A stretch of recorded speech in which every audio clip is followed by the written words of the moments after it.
mana kekuatan si kira-kira teh mana teangan kulit dewek jeung daging anu hipung tulang anu manusia teangan dewek moal modar ku andika ilmu andika nanaonan kawas kitu patut sia bewok montong sombong sia sakedeung deui andika bakal tilar dunya kuring moal mere ampun deui ka andika lamun andika teu hayang babalik pikir sia rasakeun ieu hiya bersat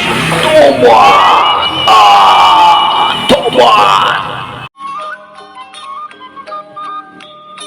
Sampurasun wargi-wargi Sunda sadayana tepang dangu deui sareng simkuring dina aya channel. Ayeuna simkuring bade neraskeun hanca carita Sikidang Kilat Jago Tanding. Carios ieu karangan simkuring pribados.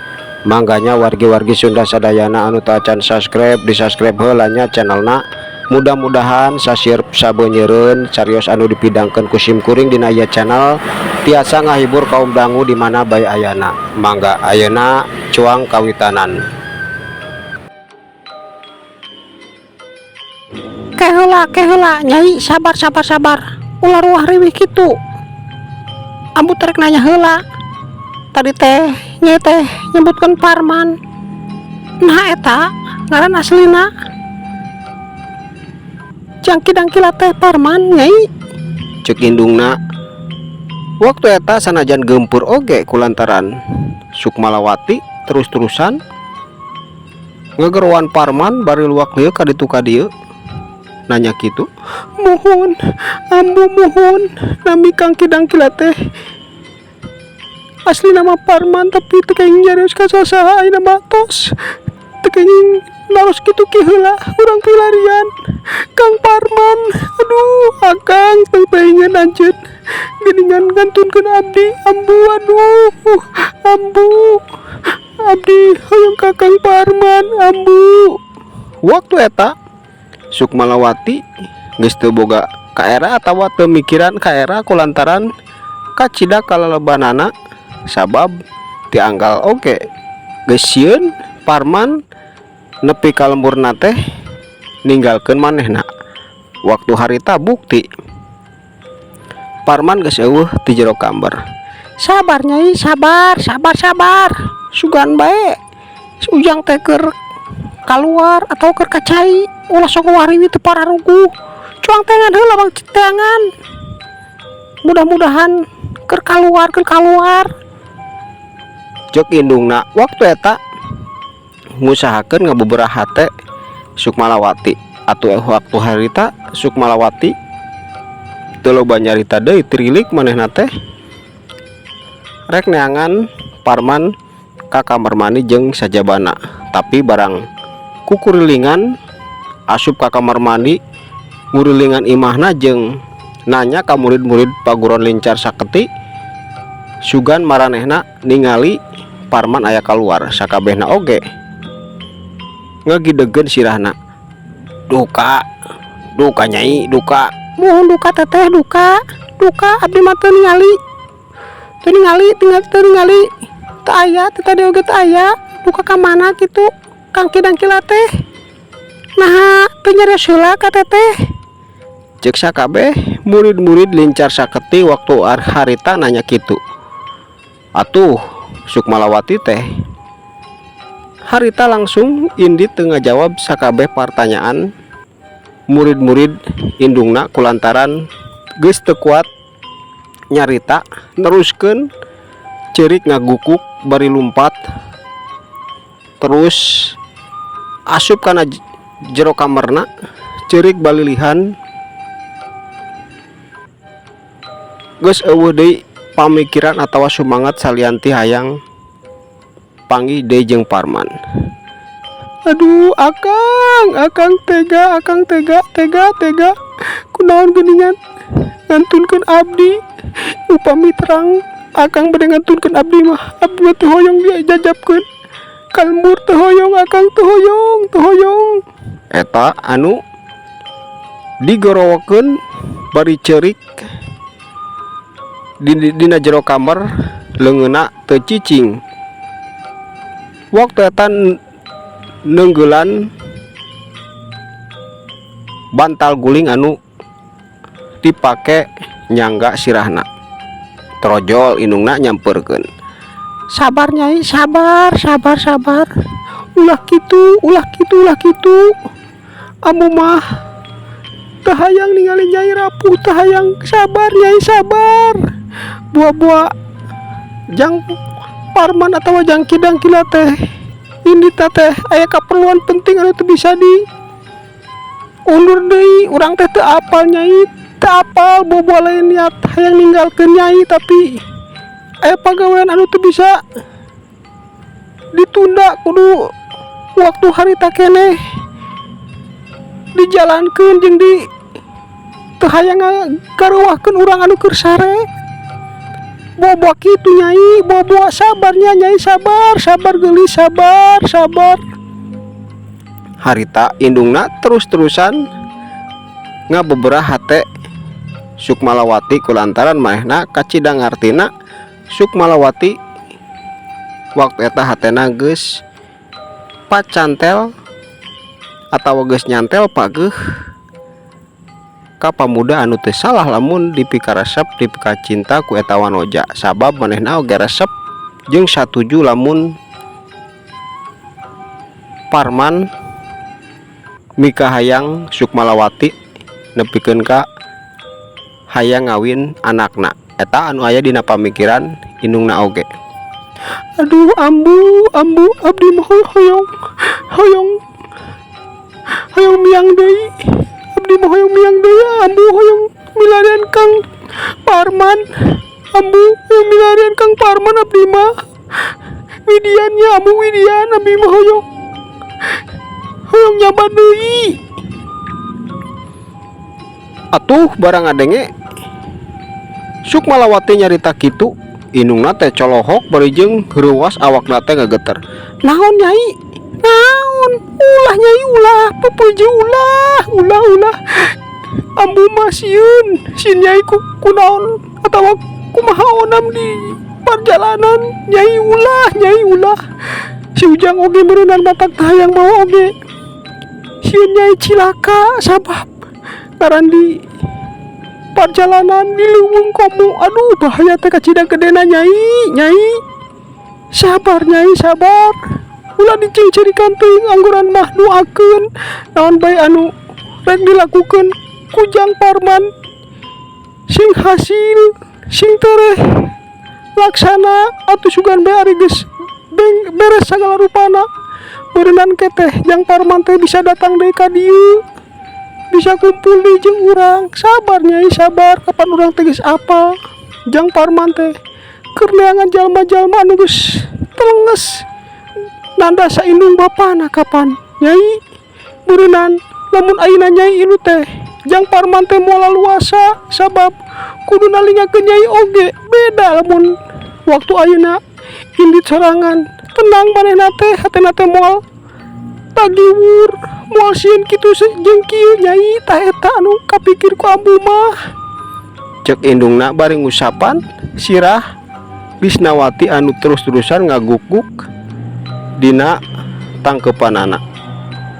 Abdi oge ngartos ambu, abdi oge ngartos, tapi abdi mah teh hoyong patepih deui sareng Kang Parman. Abdi mah hoyong salawasna sasarengan ka mana-mana oge kumaha deui. Abdi oge terang ayeuna teh sanes mung syukur bade milarian jalmi-jalmi anu parantos landasa. Indung bapana nyaeta komplotan Ki Bewok. Anjina oge bade milarian 5 wanoja anu diculik ku 5 jawara. Terang abdi oge eta pamaksadan Kang Parman teh.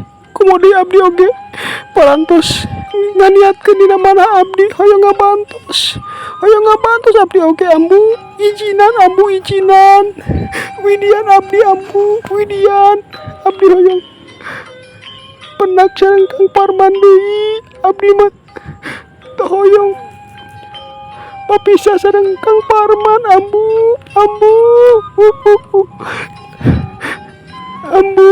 widian abdi, ambu widian.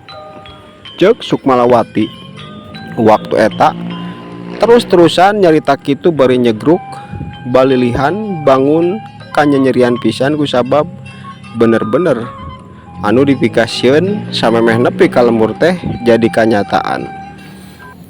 Aduh, sabar gelis, sabar cek ambu oge sabar, lain teu hayang ngancurungkeun ambu teh, tapi ambu teu tega bisi nyai cilaka dalam teu boga pamikiran kitu mah beuneunan Jang Parman oge pastina ayeuna teh ngajak nyai moal ini sorangan, nyai moal eta anu kapikir ku ambu oge. Sabar ayeuna mah sabar, angguran mah doakeun sing hasil Jang Parman teh, sing hasil naon bae anu maksudna doakeun kapan beuneunan lamun geus rengse sagala rupana teh engke teh Jang Parman teh bisa tereh tepang deui jeung nyai.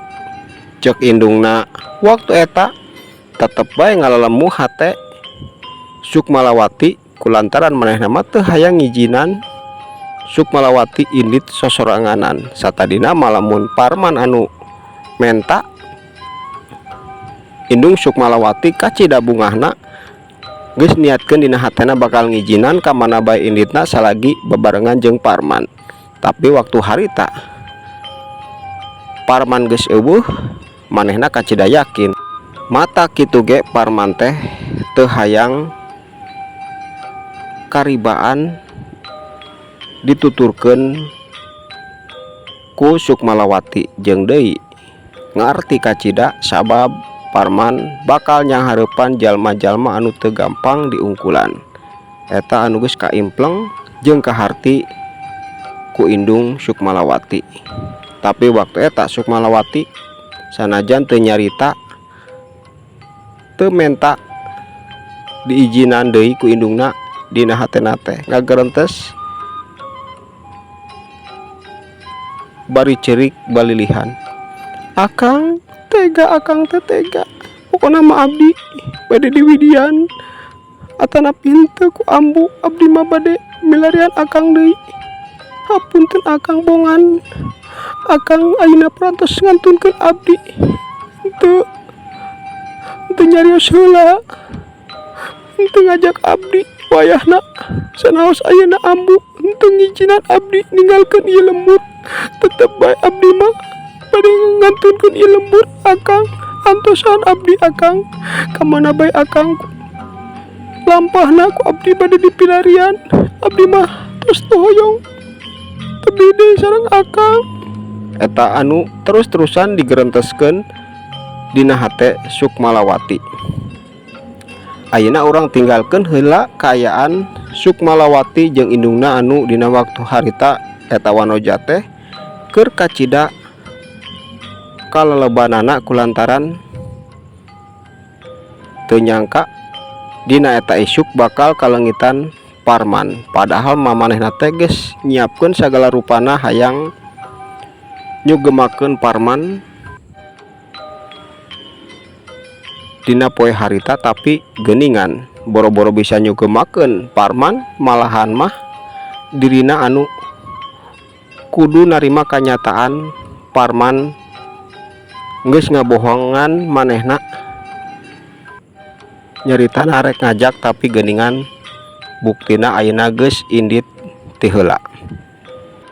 Caturkeun di lembur Lisnawati waktu eta teh kaayana geus beda, khusus nama di paguron Gagak Bodas sagala rupana geus ditata, tempat keur ngadu jajaten geus dijieun kacida legana, undangan ka para jawara ka paguron-paguron jeung sajabana geus disebar ngaliwatan secara langsung didatangan ku murid-murid Gagak Bodas atawa disebarkeun ngaliwatan sungut kasungut warga-warga anu nyeritakeun kasa kabeh jalma di mana bae ayana bakal diayakeun sayembara keur ngarebutkeun Lisnawati. Saha bae anu jadi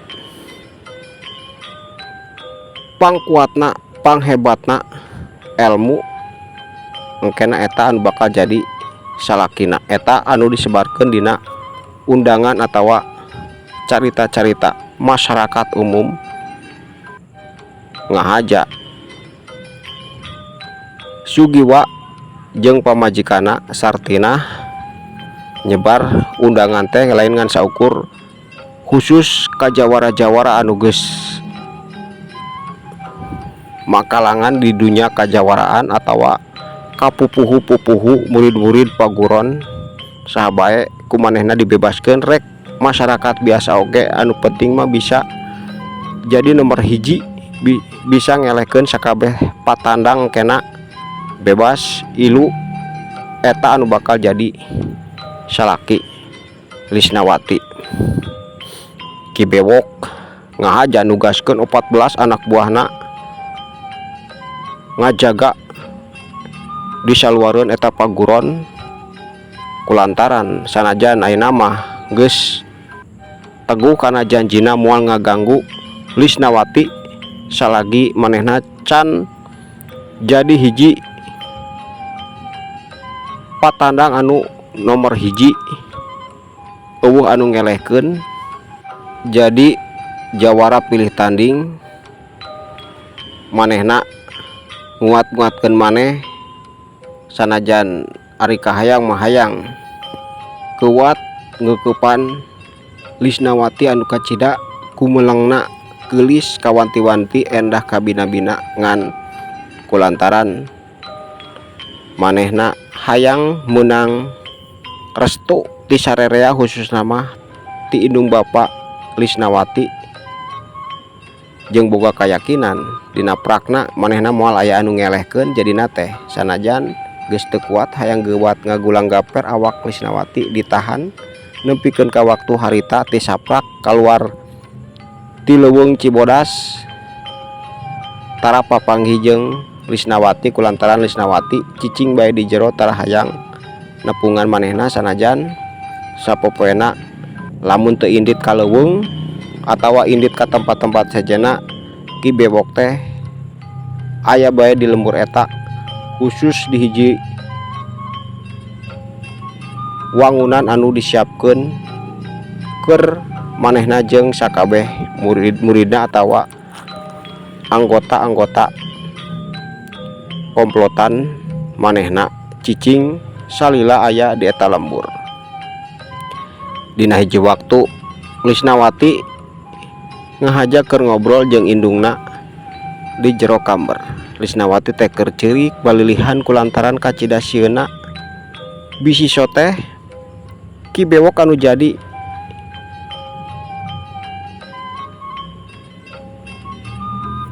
jawara pilih tanding eueuh anu ngelehkeun jadina teh daek teu daek manehna teh kudu narima kenyataan jadi pamajikan Ki Bewok. Salian ti kitu sanajan lamun diparengkeun Ki Bewok eleh aya jalma anu bisa ngelehkeun manehna oge sieun eta jawara teu dipisuka ku manehna jadina teh sarua jeung bohong reka ditu ka dieu oge tetep bae bakal jadi kanyeri kapeurih keur manehna. Ambu abdi mah salaresna mah alim kikian teh ambu alim sahabat anu bakal kenging kena cantang tos abdi teresep ka pamegetna komodo lamun Ki Bewok anu jadi jawara nomor hiji. Wah cilaka ambu cilaka piraku abdi kedah ngalayanan kepala rampok anu tos dipikat terang ku urang sadayana eta jalmi teh jalmi anu teleres tukang nyeri tukang ngaruksak segala rupi dia dilabrak buru-buru ning harta nyawa sareng wanoja oge jadi pamuas nafsuna ambu piraku abdi kedah ngalayanan lalaki anu kitu patut abdi mah teu hoyong ambu teu hoyong kedah kumaha abdi ambu abdi mah siun Ceuk Lisnawati bari ngagukuk dina tangkepan indungna. Sabar Nyai, sabar, sabar. Ambu oge lain teu ngarti kasedih Nyai. Kasihan Nyai, lain. Tapi kulantaran eueuh cara deui anu alus iwal ti eta carana. Ambu yakin nu kawasa oge moal ngijinan moal pasti bakal aya jalan anu alus. Sanajan ayeuna can kapikir sabab saha anu bakal bisa ngelehkeun kemampuan eta jaduk rampok anu salila ieu ngaruksak lembur-lembur, ngaruksak wanoja-wanoja, ngaruksak harta. Tapi urang teh ulah ponok harapan Nyai, ulah ponok harapan, ngadoa kanu kawasa mudah-mudahan ti mana bae jalana, ti mana bae asalna datang hiji jalma anu bakal bisa ngelehkeun si bewok. Jeung deui mudah-mudahan anu bisa ngelehkeun si bewok teh bisa dipikaresep ku Nyai kapan meuneunan Nyai teh bebas tina bahaya hirup bunga suka bunga jeung salaki Nyai engkena. Lamun diparengkeun ku kawasa kitu teh ta eta ayeuna mah anu kudu dipikiran ku Nyai. Sabar Nyai, sabar cek ambu oge sabar. Ceuk indungna. Waktu eta bari ngusapan tonggong Lisnawati terus-terusan ngabeberah hatena. Muhun ambu, muhun abdi oge sanes teu ngartos eta kahoyong abdi teh, tapi dugikeun ka ayeuna santos abdi ningali daftar calon-calon anu bakal jadi patarung engkena. Sadayana oge teu aya anu dipikaresep ku abdi ambu. Saha bae oge anu bisa ngelehkeun ki bewok. Abdi kacida yakin teu aya anu dipikahoyong ku abdi mah ambu. Komodo lamun ki bewok anu tiasa ngelehkeun puluhan eta jawara cilaka ambu, cilaka leuwih bahaya deui. Leuwih cilaka deui kanggo abdi. Sanaos patarung-patarung atau jawara-jawara anu atos aya daftarna kenging nomor hiji oge tetep abdi teh teresep teu suka. Abdi mah alim ambu, alim. Pokna waktu harita Lisnawati negeskeun sagala rupana atawa bejer biaskeun eusi hatena. Indungna waktu eta unggut-unggutan bari ngusapan tonggongna telat. Waktu eta terus-terusan mepelingan sanajan sagala rupana kaharti teu salah anu dicaritakeun ku Lisnawati sabab manehna oge sadar jeung deui sarua sapamikiran jeung Lisnawati ngan eueuh jalan deui iwal ti kudu narima kanyataan naon bae anu bakal kajadian engke dina geus rengse saembara dilaksanakeun. Keur kitu teh Torojol Sugiwa bareng jeung Nini Sukmala arasup ka jero kamar kulantaran maranehna ngadenge obrolan Sartina jeung Lisnawati. Komo deui kaayaan Lisnawati keur ceurik dina waktu eta tangtuna maranehna oge teu bisa cicing kitu bae kudu ngalalemu hate eta wanoja. Nini Sukmala waktu eta keur ngamimitian ngabeberah sagala rupa hayang ningali anak muridna teger narima naon bae anu bakal kajadian engkena. Sarua Sugiwa oge waktu eta mepelingan anakna. Bener Nyai, naon anu dicaritakeun ku indung jeung guru Nyai Nini Sukmala teu salah, sabar Nyai, sabar. Ama oge lain teu sadar, lain teu hayang ngajauhkeun Nyai tina bahaya sabab tetep bae ama oge ngarti saha bae anu jadi nomor hiji anu menangkeun dina saembara engkena. Eueuh anu dipikaresep ku Nyai komodi lamun ki bewok anu eueuh anu ngelehkeun cilaka ama oge teu tega, tapi caritaan ambu nyai jeung guru nyai bieu bener sapamikiran jeung ama sabab eueuh cara deui iwalti ku cara ieu jeung ulah telat nyai teh terus ngadoa menta kanu kawasa supaya didatangkeun jalma anu bakal bisa ngelehkeun Ki Bewok jeung sakabeh patandang-patandang engkena jeung mudah-mudahan eta saha bae jawarana atawa lalakina anu bisa ngelehkeun sakabeh patandang sing dipikaresep ku nyai tah eta anu kudu dipanjatkeun ku nyai da ama jeung ambu oge katut nini geus pasti barang jeung peuting teh menta munajat kanu kawasa hayang kitu nyai. Geus nya nyai ayeuna mah sabar bang berangkeun pamikiran nyai teh supaya sehat kade ulah kalka ngaruksak awak nyai teh kudu geulis supaya sakabeh patandang sumanget sanajan ama oge sarua teu ngaharepkeun calon-calon anu ayeuna geus aya daftarna jadi salaki nyai sabab anu cocok ngan mudah-mudahan dina hiji waktu bakal datang pamuda anu bakal nyalametkeun jeung dipikaresep ku nyai eta bae harepan ama teh jeung ambu katut nini ayeuna mah geus sing tenangnya nyai. Cek Sugiwa waktu harita panjang lebar nyarita bari ngusapan tonggong Lisnawati. Ayeuna urang tinggalkeun heula sakedeung kaayaan Lisnawati jeung indung bapana katut Nini Sukmala anu keur ngobrol di jero kamar Lisnawati. Caturkeun Ki Bewok anu aya dina wangunan teu jauh ti imah Sugiwa keur ngobrol jeung sakabeh anak buahna atawa anak muridna. Barudak dengekeun ku Arandika sakabeh. Arandika kudu merhatikeun sakabeh patandang-patandangan bakal jadi calon lawan dewek. Lamun bisa mah ti mimiti ayeuna Arandika kudu siap-siap di sisi lembur ku Arandika babad saha anu bisa ngelehkeun Arandika tak kakara hijinan asup ka ieu lembur.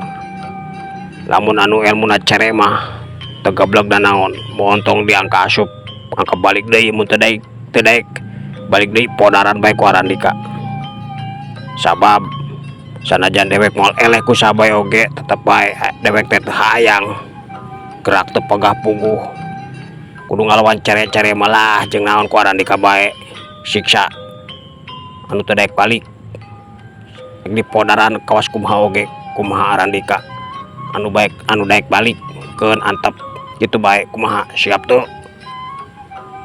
Ceuk Ki Bewok bari muterkeun teutepanana ka 14 anak buahna. Siap Kang, siap. Tapi rek rahayu kuring sadayana dipasihan ilmu anyar deui piraku anu diandelkeun teh ieu deui eta deui Kang. Sabab geus apal meureun akang oge lawan-lawan urang teh anu daratang teu gampang. Elmuna oge beda-beda. Komo deui ayeuna patandang-patandang anu bakal jadi calon lawan akang teh geus pasti moal sarua kamampuanna tah harepan kuring sadaya mah akang teh kedah nurunkeun ilmu anu anyar ka diri urang sadayana lain kitu barudak. Ceuk pamimpin sakabeh murid-muridna atawa anak buahna nyarita kitu bari muterkeun teutepanana ka murid-murid sajena. Bener Kang, bener leres Kang, leres kitu atuh piraku urang teh ngandalkeun nu kieu deui. Mumpung ayeuna teh urang teh keur kumpul di dieu atuh geura turunkeun ilmu teh anu anyar akang supaya semangat jeung di urang teh meureunan moal sieun kitu sieun kieu ari ngagaduhan ilmu anu leuwih hebat mah akang. Ceuk sakabeh anak buahna nyararita kitu ting celengkeung sarwa jeung pamimpina hayang menangkeun ilmu anu anyar. Heg namun gitu mah teu salah sabab ayeuna teh mumpung keur santai jeung deui teh salah oge anu dicaritakeun ku Andika teh Badrun, sabab anu bakal kasanghareupan ku Arandika engke di sisi lembur beda-beda kamampuanna. Geus kaharti udah bae oge Badrun jeung Arandika sakabeh nyanggeus mulai ke puting mah dihareupeun ieu wangunan Arandika bakal diturunkeun ilmu anu leuwih hebat deui supaya aing oge tenang, sabab cek dewek oge kumaha Arandika sakabeh teh kudu ngeureun-ngeureunkeun sakabeh calon-calon lawan dewek anu teu bisa ngelehkeun Arandika sakabeh tangtuna teu daek balik podaran anu bisa ngelehkeun atawa ngimbangan kemampuan Arandika kakara ijinan asup ka ieu lembur kitu. Ayeuna mah pokona siap-siap ke penting Arandika bakal diturunkeun ilmu anu leuwih hebat deui ti pangarti anu ayeuna ku Arandika geus dicangking. Ceuk Ki Bewok nyarita kitu atuh matak bungah keur sakabeh anak buahna. Ore tak kitu atuh Kang, kitu bener kuring kacida bagjana Cek Badrun waktu eta bener-bener manehna bungangang kulantaran bakal narima kemampuan anyar ti Ki Bewok. atuh geus kitu mah maranehna teh ngobrol sagala rupana deui jeung telat Ki Bewok teh nita sababaraha anak buahna supaya ngontrol kaayaan paguron Gagak Bodas kulantaran salila ieu sanajan teu wani ngaganggu sabab Ki Bewok masih keneh teguh kana janjinya moal ngaganggu sagala rupa, sabab manehna kacida yakinna moal ka mana-mana deui Lisnawati teh bakal jadi pamajikanna. Tapi tetap baik anak buahna terus-terusan ditugaskeun nalingakeun eta paguron kulantaran boga kasieun bisi Sugiwa jeung pamajikanna katut sakabeh anak muridna jalir janji nyieun rancana lain anu teu kanyahoan ku manehna. Eta anu aya dina pamikiran Ki Bewok waktu harita. Tah ayeuna Andika duaan kudu saperti biasa kurilingan baguron Gagak Bodas sanajan ulah ngalakukeun tindakan nganjarikeun atawa nyiksa sakabeh anak murid calon mituha dewek. Tetep wae Arandika teh kudu nalingakeun sabab bisi soteh maranehna nyieun rancana anu teu bener keur dewek. Sanajan dewek kacida yakina rek nyieun rancana kitu rek kieu oge moal aya gunana ka dewek mah. Ngan tetep bae kudu waspada. Arandika teh kudu carincing page kancing saringset page iket bisi soteh aya lawan anu carka ukur elmuna ku dewek ta eta. Jadina ayeuna sok jalankeun saperti biasa rek kitu rek kieu oge tetep kudu ditalingakeun ngan ulah ngaruksak sabab dinteu teu ge Sugiwa teh jeung pamajikanna bakal jadi mitoha dewek. Dewek oge bakal ngabungahkeun mitoha dewek sabab maranehna bakal ngawinkeun dewek ka anakna.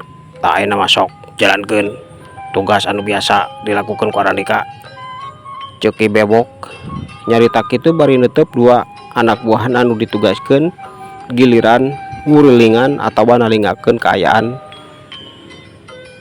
sakabeh murid-murid Gagak Bodas katut Sugiwa jeung anak pamajikanna. Rebes beres Kang, tenang bae Kang, tenang rebes kukuring duaan bakal dilaksanakeun. Tong hariwang Kang, tong hariwang moal diganggu moal piraku kuring ngaganggu kacalon mitoha akang atuh cilaka sarojeng bohong akang sarojeng kuring terek nganyeri akang atuh Cek dua muridna waktu harita nyelengkeung ngajawab gitu. Wah, syukur lamun kitu mah syukur jig grandit Tembal ki bewok bari susirian bakat ku bungah. Atuh geus kitu mah dua muridna teh tarurun ti eta wangunan nuju ka paguron Gagak Bodas. Biasa rek ngontrol ngurilingan eta paguron di luar atawa di jero sanajan tara ngaganggu kaayaan murid-muridna atawa kabeh pangeusi eta paguron. Ngan tetep tara aya anu kaliwat ku manehna dikontrol sagala rupana. Sedangkan di jero paguron Gagak Bodas waktu eta Sugiwa jeung pamajikana keur ngobrol haharewosan duaan. Bangun kacida dariana dina obrolan maranehna. Ambu, aduh, sabenerna mah ama teh ngaharepkeun kadatangan Jangkidang Kilat. Ama kacida yakina kawasna mah eta pamuda teh bisa nulungan kaayaan anak orang, tapi geuningan can aya tanda-tanda eta